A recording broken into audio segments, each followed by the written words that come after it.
Bon, on peut peut-être dans le parloir parler un peu de bénédiction et de la malédiction, de ce qui est bénéfique et de ce qui est maléfique. Ce qui nous est imparti est la bonne partie et la mauvaise partie, surtout la part maudite. Alors, il est loisir d'imaginer la bonne partie et la mauvaise partie à loisir. Vous savez, aujourd'hui, j'ai écrit au loisir de Dieu. Ce qui est bonne partie, c'est au loisir de Dieu. La part maudite, c'est à la loi de Dieu. Bon. Parce qu'il y a une expression en turc qui dit que en fait, pour les beaux gens, en fait, c'était le temps de loisir de Dieu pendant la création. Il a beaucoup donné du temps et d'efforts pour créer une belle, une beau créature. Voilà, ça vient de là, loisir. Le temps de loisir. Le temps pressé, c'est autre chose. Le temps pressé, c'est une création en défaut, donc ça nécessite la loi, et non pas le loisir. Et ainsi, on peut prendre loisir de nous imaginer une belle anthropologie, une belle utopie. Imaginez, ça pourrait être notre mythologie entre nous. Plus important peut-être en fait, un langage entre nous. Et on se demandait s'il peut y avoir un langage pour une seule personne. Ça sera un peu non-sens. Mais j'ai avancé une hypothèse dans laquelle un langage unique taillé pour une seule personne, c'est possible. C'est le langage anagrammatique de la création de cette personne, et non pas seulement création, il ne s'agit pas du départ, de la naissance, mais la fin, jusqu'à la fin de l'espoir de la vie, l'homme se fait son langage unique, anagrammatique, et lui-même, il ne peut pas parler, parce que ce n'est pas un langage à parler, mais un système de signes institué forcément au cours de la vie, et la personne concernée, il n'est pas du tout concerné en fait, c'est un langage en fait pour le Dieu, anagrammatique, et non pas l'homme qui contemple ce langage quand c'est fini ou au cours de son achèvement, mais c'est le Dieu ou la vue, troisième œil, etc. Juste au sommet de la pyramide. Telle sera donc notre hypothèse de ce soir, une mythologie à deux, entre vous et moi, est complètement imaginée. Et à quoi ça servirait?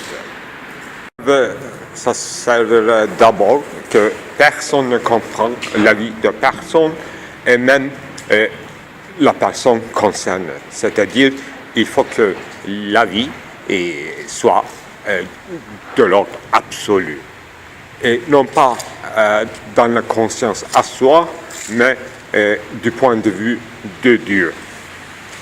C'est pour ça que la personne, et personne ne peut supporter à sa propre vérité du point de vue de l'absolu.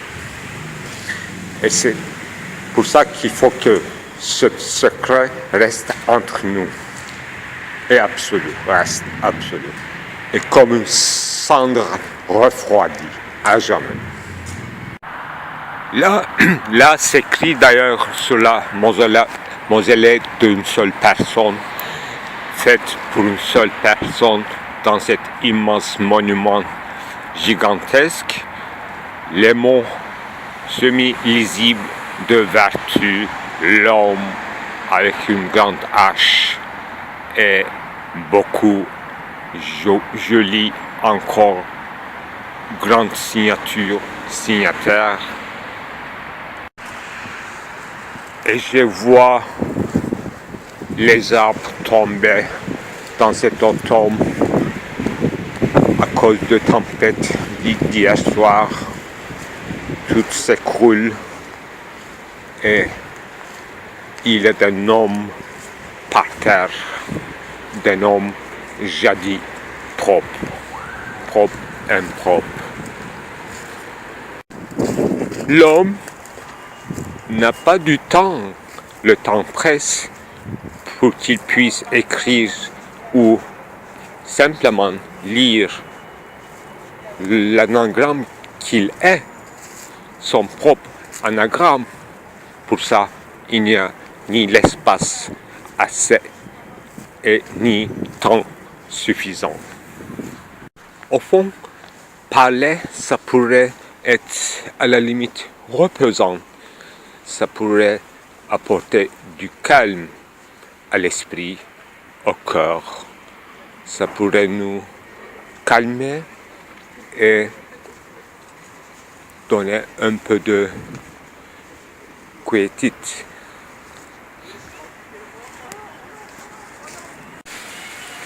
Mais même les animaux dans cette heure-ci n'ont pas de calme. Ils sont très inquiets. C'est ça, être vivant. Sortir de soi, être un moment dans l'espace. Pour qu'il y ait un temps. Il a faim, ce petit chat. En tout cas, il s'est intéressé à ce que je lui ai dit. En ce qui concerne les anagrammes de nos vies croisées.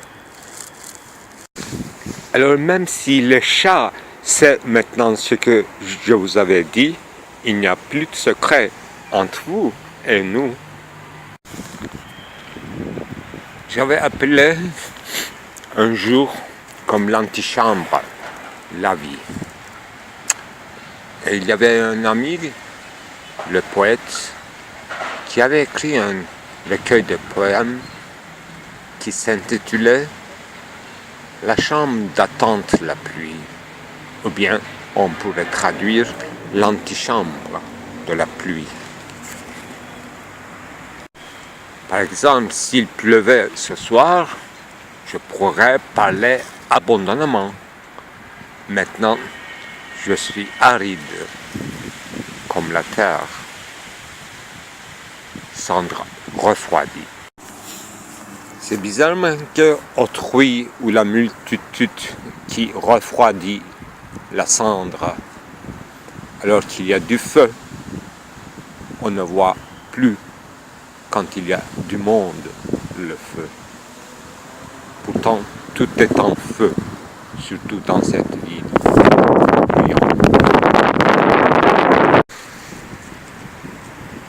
Alors, avant le parloir, il y avait de l'antichambre. Il y a encore de l'antichambre pour attendre la pluie, pour que personne ne reste ici, pour que le parloir commence. Dans ce sens qu'il y a toujours de l'antichambre avant la parole, même pendant. Peut-être avant l'être, il y avait être, ou bien avant l'alcool, il y avait l'alcôve, comme une sorte de chambre à coucher, la chambre secrète, la chambre des parentes ou la chambre nuptiale. Quand toutes les métaphores sont vieillies, il n'y a pas de lieu pour écrire des poèmes, ni lieu pour parler. Tout est refroidi dans ce automne, dans les couleurs sombres de novembre. Il faut par exemple éviter toujours les événements de masse, des événements massifs. Comme je disais, les événements de taille, de grande taille, éventail des événements. Si on savait combien de confort et de réconfort il y a encore dans la nature, dans les êtres de la nature. Si l'être est colossal et d'une autre monumentale et de taille, les êtres sont toujours dans la pénombre et toujours raffinés, toujours ondulés et toujours chauds. Je me promenais dans les êtres de la maison d'enfance. Là, il y avait des chambres et des chambres. Et j'ai trouvé ma direction dans l'obscurité. Et dans la pénombre, il y a des nombres. Et quand le calme est revenu sur terre, je reviendrai. Et quand vous faites la paix, foutez-moi la paix. On peut même supposer que même s'il y a un seul homme, si un seul homme reste dans le monde, cette guerre continuera pour lui-même. Et oui, en commençant au dialogue, Socrate disait « Raconte-moi les scènes des anciennes guerres pour que les esprits réchauffent. » Cet effroyable cinéma, c'était déjà très antique. Car peut-être tout le monde était toujours en paix et il s'ennuyait en hâte de voir les scènes de guerre émues. Je parlais de la gratuité du don. Peut-être il n'y a nulle part cette gratuité du don que dans les scènes de la guerre. Je dis a fortiori les scènes et je dis pas la guerre en pleine guerre dont je connais rien. Je sais que c'est puéril et enfantin de parler de guerre et de scènes, mais c'est ça l'attirance de la guerre, conflit différent, nous empêcher de sombrer dans le calme. La nature, avec ses secrets designs, nous a montré de tous les états pour en comprendre la gratuité de la vie et du don. Et combien est gratuit, cela donne gratuitement. L'homme sait qu'il va mourir et l'autre, il va mourir toujours avant lui. Et cette chance animale, c'est de voir mourir autrui avant lui. Personne ne meurt d'avance. Tout le monde meurt après son ami. Oui, du point de vue du solipsisme de la conscience et de l'autoconscience, c'est toujours autrui qui meurt. Et je peux tuer, malheureusement, autrui en sachant ou à mon insu. Oui, j'ai vu des scènes de guerre de Vietnam. Les savants envoyés à Vietnam pour endoctriner les indigènes contre les communistes. Et c'était un travail, c'était une étude, c'était un boulot, il y avait du salaire. Et est-ce qu'ils croyaient? Est-ce qu'ils croyaient? Est-ce qu'ils songeaient l'état actuel de l'Asie, Vietnam, Indonésie, Corée?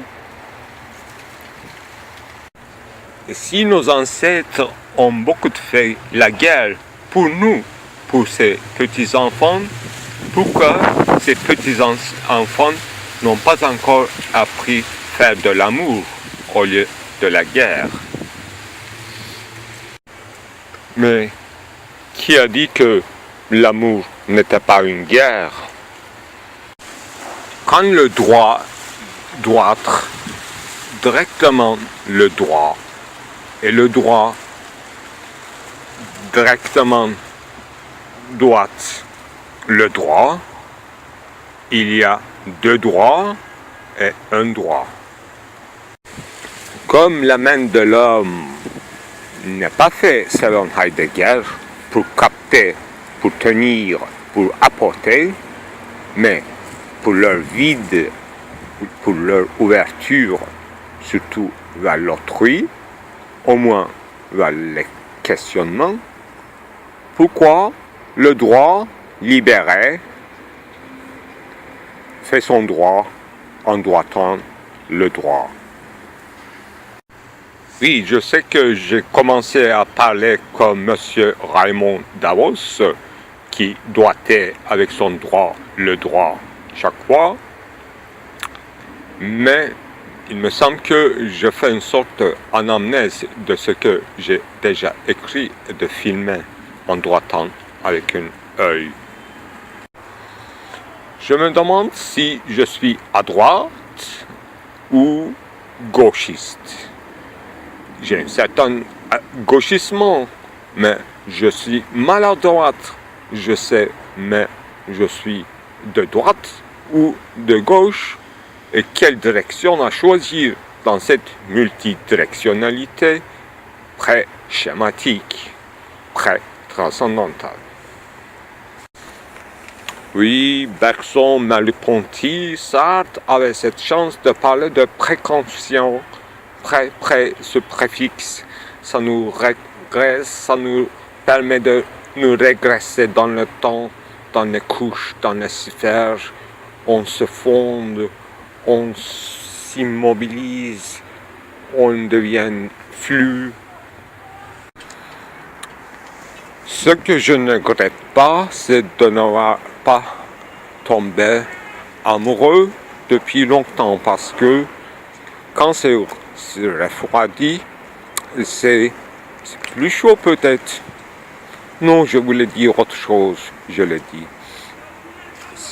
Je voulais dire que cette expression en français concernant la vengeance est un repas qu'on mange froid. Oui, j'ai froid et je suis content. Et ce que je déteste comme sentiment, c'est la vengeance. Et donc, vengeance ou ce genre des affects négatifs est très lié, bien sûr, à la guerre et l'amour. Et comme Jacques Derrida disait, un amour, en mélangeant dans une mot valise à la fois la haine, à la fois l'amour. Donc c'est très dangereux, surtout pour moi. Donc je suis très content avec les cendres refroidies, avec la 100 fois et 400 coups. En plein air, il vaut mieux en foi, à droite, debout, tout droite, avec un droit, doit-on le droit.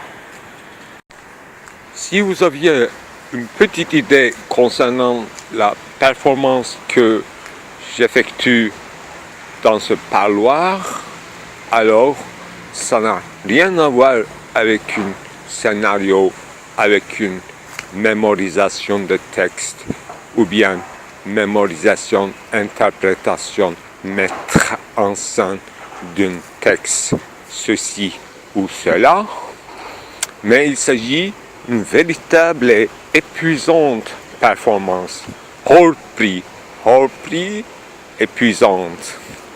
Même pas un chat, imaginez-vous, même pas un chat. Saviez-vous que l'un de mes premiers films s'appelait Les hommes volants?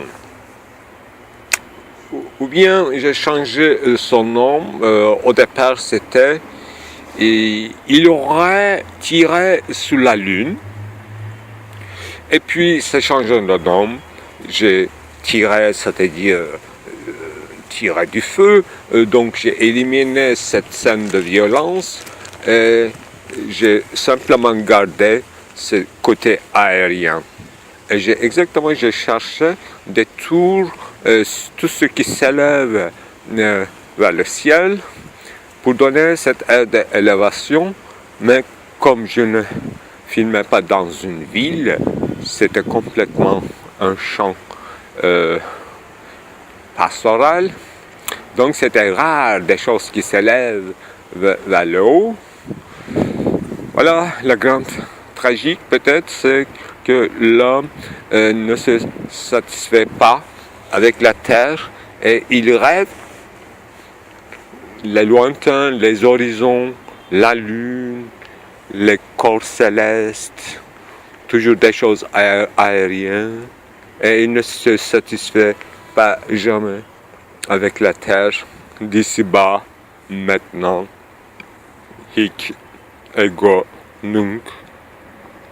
C'était exactement ça, c'était navrant, je croyais qu'il s'agissait de tragédie, de ne pas pouvoir capter et rester et habiter le présent. Et c'est pour ça que j'ai choisi après la philosophie de Derrida. Sûrement, c'était déjà établi dans ma tête une sorte de non-présence et non-ici et non-ego, et toujours ailleurs, toujours ailleurs, toujours ailleurs. Et c'est ça. C'est une sorte d'idéalisme. Ça, c'est une sorte d'idéalisme. La différence avec une A, ça, c'est l'explication de l'idéalisme, c'est-à-dire confirmation de l'idéalisme. C'est à noter. Donc, ce que je développe, peut-être, c'est une sorte d'ascétisme, une sorte de technique avancée d'ascétisme, assez complexe. Non, je ne suis pas de, comment ça s'appelle, de yogiste, yoga, des choses pareilles.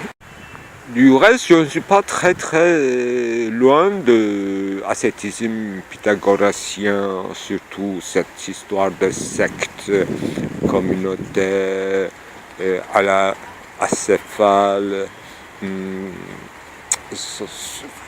cette club société de sociologie, collège de sociologie de Georges Bataille, Klossowski, même un certain Blanchot et Roger Caillois, tout ce qui précède dans l'ancienne génération, les nouveaux, c'est-à-dire Derrida, Deleuze, etc.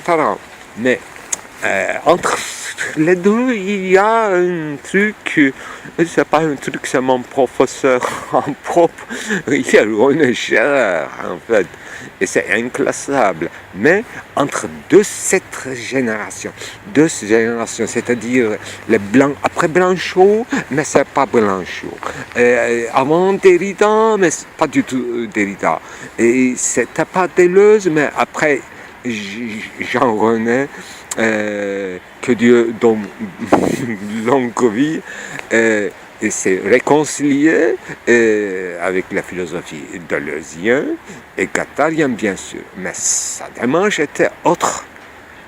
Pendant Vincent, son couloir était différent avec Guy Hockenheim. Quand je dis communauté inavouable, communauté improbable, ou bien toutes sortes de Gesellschaft, Gemeinschaft, comme utopie, il est d'abord fourriériste en fait. Il vient de l'école socialiste utopiste de Fourier. Alors c'est clair, il n'a pas un standard socialiste, ni, à mon avis, ni communiste. Il est hautement philosophe avant tout, mais il est praticien. Ce que je voulais dire, il pratique la philosophie. Peut-être j'essaie de faire, en fait, pratiquer la philosophie, oui, c'est l'essence de la philosophie, non pas philosopher, comme disait Kant, tout au moins on ne peut que philosopher, on ne peut devenir le philosophe, etc. Il faisait une limite là, il traçait une limite, mais pourquoi pas Pythagore, est-ce qu'il a une limite? Pourquoi Antonin Artaud, oui, il n'est pas philosophe, il est pré-philosophe. Est-ce qu'il a des limites? Non, il expérimente, surtout lui. Les autres aussi, ils expérimentaient. Moi aussi, je fonde une école, oui, non. J'expérimente, mais je développe une méthodologie d'ascétisme, entre guillemets.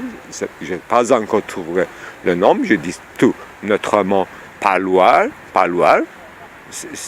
C'est le moindre des choses. Hein. J'ai eu peur des sirènes. C'est pas des sirènes de la mer des jeux de Ulysses. Mais ça fait peur hein, dans ce silence de la nuit. Donc j'ai développé une technique de parloir. Le parloir n'existe pas, vous savez, chaque lieu, chaque coin, chaque âtre, si je prononce bien, chaque âtre de la maison, chaque antichambre, chaque chambre à peu près vide ou meublé, ça change rien, ça dépend du goût et ça fait la tâche de parloir. Et tout coin de la nature, toute rivière, tout ruisseau, toute brin d'herbe, etc. Vous avez compris en fait. C'est une tâche atopos. Il s'agit de donner lieu à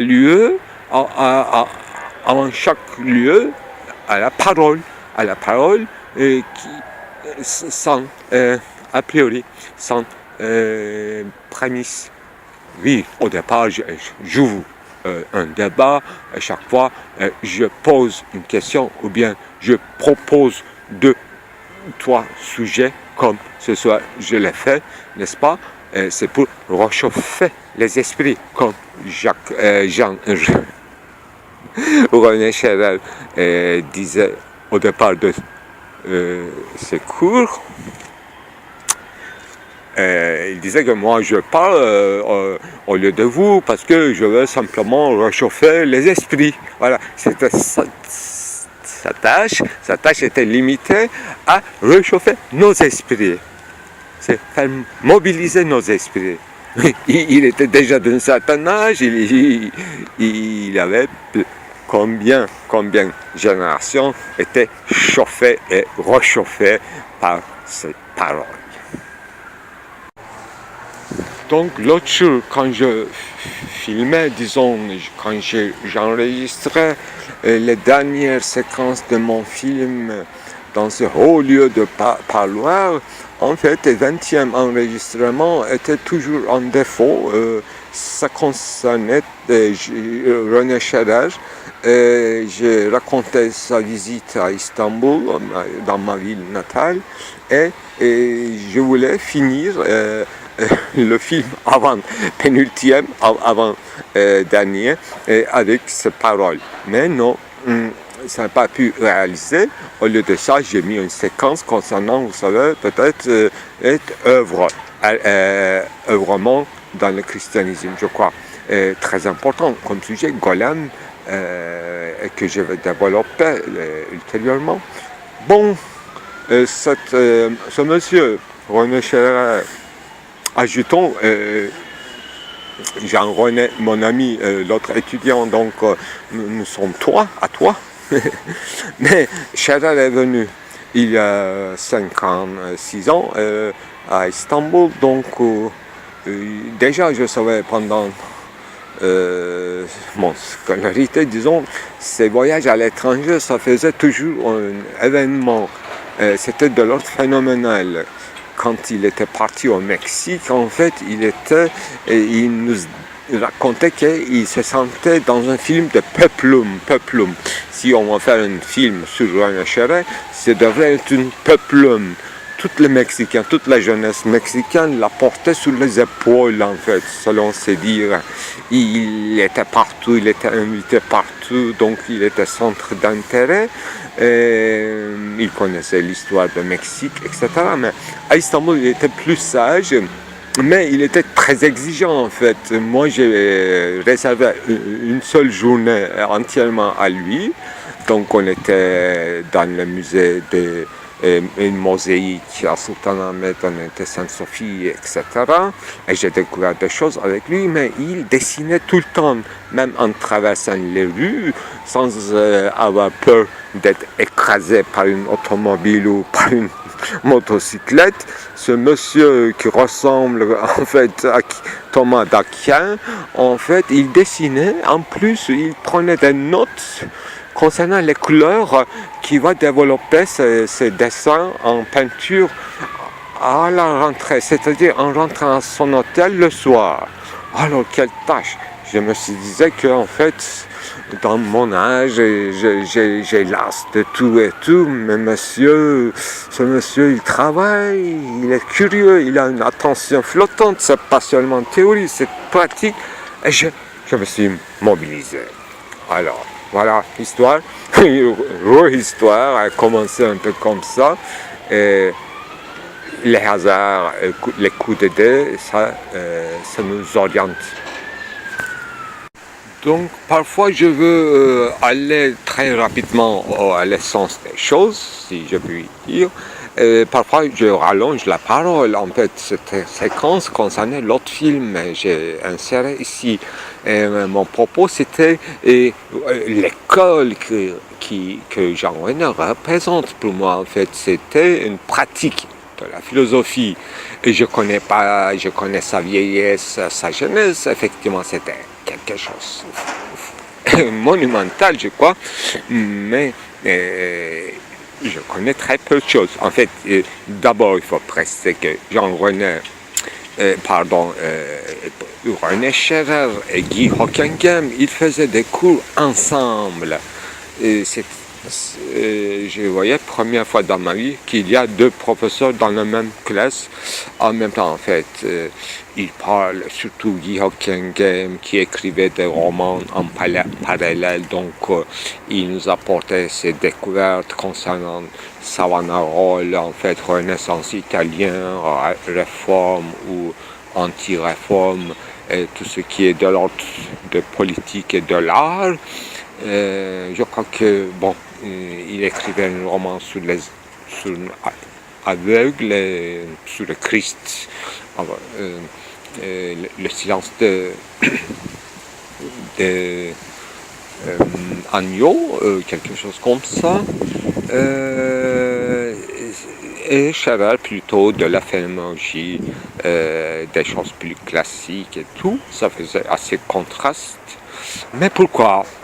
Ils étaient en fait, il y avait une grande distance d'âge entre eux, mais j'ai découvert qu'ils ont écrit des livres ensemble comme Deleuze-Guattari, c'est la même chose en fait.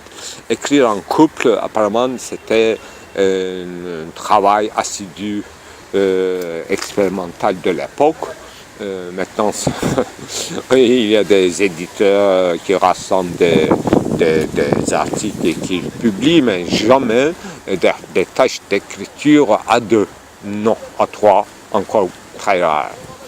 Donc, c'est ça l'expérience, c'est ça la pratique, c'est ça, outre subjectivité. Et l'autre pratique, je veux savoir en fait quel était leur lieu de discussion, comment ils réunissaient, comment ça se passait les choses. Vu que Guy Hockenheim, il était presque enfant en fait quand il participait à leurs discussions. Et lui, il était militant de 68 en fait, phare. Je me rappelle de ce mouvement de front, premier front des homosexuels, effectivement, je crois, l'abréviation de quoi phare, anarchiste, front anarchiste, etc. Et je me rappelle de ce livre de Rastep. Rastep, bizarre, une abréviation de DEP. Voilà, c'était des expériences assez cultes. Et puis, je me demande si maintenant les analyses, les théories queer en parlent. C'était vraiment le noyau des choses. Bien sûr, ils reconnaissaient leur propre histoire. J'ai oublié le nom, grand photographe allemand qui a photographié à Sicile, Napoli, etc. En fait, ils reproduisaient, ils travaillaient les précédents. Donc, je dois toute ma connaissance concernant l'ésotérisme d'Égypte, surtout la découverte de ces manuscrits Nag Hammadi, Hermès Trismégistre, et toutes ces pré-philosophies ésotériques, et c'était leurs études. René Chéré et Guy Hockenheim nous apportaient des textes, en fait, cette Bible de Saint Thomas, les apocryphes, écritures apocryphes, Nag Hammadi, Logos Spermaticos, etc. Tout était nouveau pour moi, mais ça tombait très bien, parce que j'étais dans la recherche d'une autre couche, soufisme, la pratique de Bektashi, même Génissérie, etc.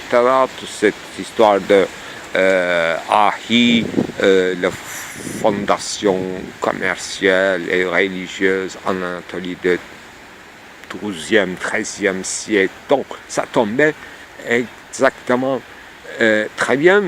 Et puis je me suis retourné après qu'il revient à ma ville natale, peut-être après le décès de mon père aussi, ça aussi à lien, mais quoi d'autre? En fait, il nous apportait des peintres comme la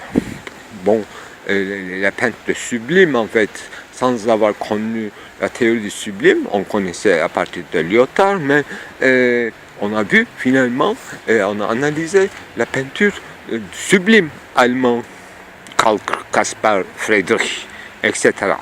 Et les autres écrivains, par exemple, je crois que Jean-Paul,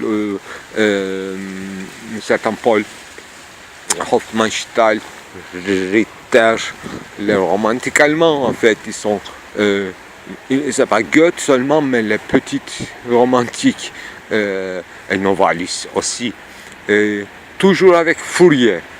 Donc les romantiques allemands se réunissaient dans ces cours avec grand élan utopiste et socialiste de Fourier. Voilà, c'est ça. Ce sont des domaines de recherche encore vierges. Tout était en utopie. J'ai vu tout Babel, tout de Babel, Hieronymus Bosch, tout je connaissais en parallèle aussi situationniste, urbanistique, mouvement ou d'intervention urbanistique, mais quel rapport avec Babel? Voilà.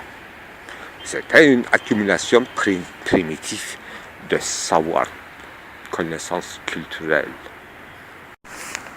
Et pour aller vite, en fait, un jour, dans l'énième année de mes études, devant Scherer, parce que Guy Hockenheim, il s'est sombré devant nos yeux et il est décédé d'une maladie incurable.